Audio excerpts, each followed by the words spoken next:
Hey everyone! Welcome to your monthly review, the monthly show on language learning, where you discover new learning strategies, motivational tips, new study tools, resources, and where we show off learners like you speaking the language. That is, if you're brave enough to participate and become language learning famous. All the materials mentioned in this video are available for you right now on our website. Click the link in the description to sign up for your free lifetime account and start speaking in minutes. Okay, today's topic is why your worst days are the best days to study. So, have you ever had a day where you planned on learning language and you just couldn't go through with it? Even if learning a new language is your personal goal, something that you really want? Well, today you're going to learn 1. Why these bad days happen, and 2. Why you'll get your best work done on your worst days.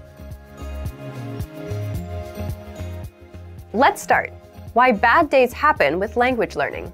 When I say bad days, I don't mean when you're too busy or when life gets in the way. These things are unavoidable. I mean days when you're just not in the mood. It's a perfectly good day. The sun is shining. No bad news. But you just can't get yourself to study. You're just wasting the day. So, here's why they happen. First, it's the law of diminishing returns in action. What does this mean? Think of it as eating pizza every day for 5 days a week. On the first day, the first 2 slices are great, but by the third one, you're feeling queasy. It's not as good. And by the 5th day, you're sick of pizza. That's the law of diminishing returns, when the benefits start decreasing over time. And it happens with language learning. When you first start, you learn a lot of phrases and it feels good. You're excited. But as time goes on, you don't feel like you're learning much, and this affects your mood and motivation, so you're not as excited to learn anymore. So you start having bad days. Second, bad days happen because you overthink things and ruin it for yourself. It's like dreading going to the gym. Let's say you went yesterday. You have to go again today. So you're dreading it all day long. I gotta go again. You set yourself up for a bad mood and a bad day. Third, bad days are a natural part of the cycle. Some days will be good. Most days you'll feel indifferent. Some days will be bad. But that's completely natural, and anyone with long-term projects and goals feels the same. And fourth, you can't be on 100% of the time. So just like days can't always be good, you too can't always be on and ready to go all the time. Again, just a realistic and expected part of the journey. Now, let's jump into the second part. Why you'll get your best work done on your worst days. So, why will you get your best work done? First, it's not that bad once you start. Once you've spent 10 or 15 minutes learning a language, it's not so bad. People say the same thing about the gym. If you show up and put in a bit of time, it gets easier. Second, it's overcoming a mental barrier. What I mean is, when most of us have bad days, our brain automatically says, okay, can't be done today. Stop, we're done. But if you just work through it, you don't take these bad days so seriously anymore. And that means you're more likely to stick with your language learning goal. This brings us to the next point. Third, it's your best work because working on a bad day only strengthens your habit of language learning. Remember, habits are what will help you master a language over time. If you can stick to a habit on a bad day, your habit only gets stronger, and it will lead you to fluency. And finally, fourth, it just feels good to overcome something. Imagine you have a bad day, but you still put in 10 minutes of language learning. It's a real sense of achievement. And it doesn't matter if you do a 10-minute lesson or a 5-minute lesson.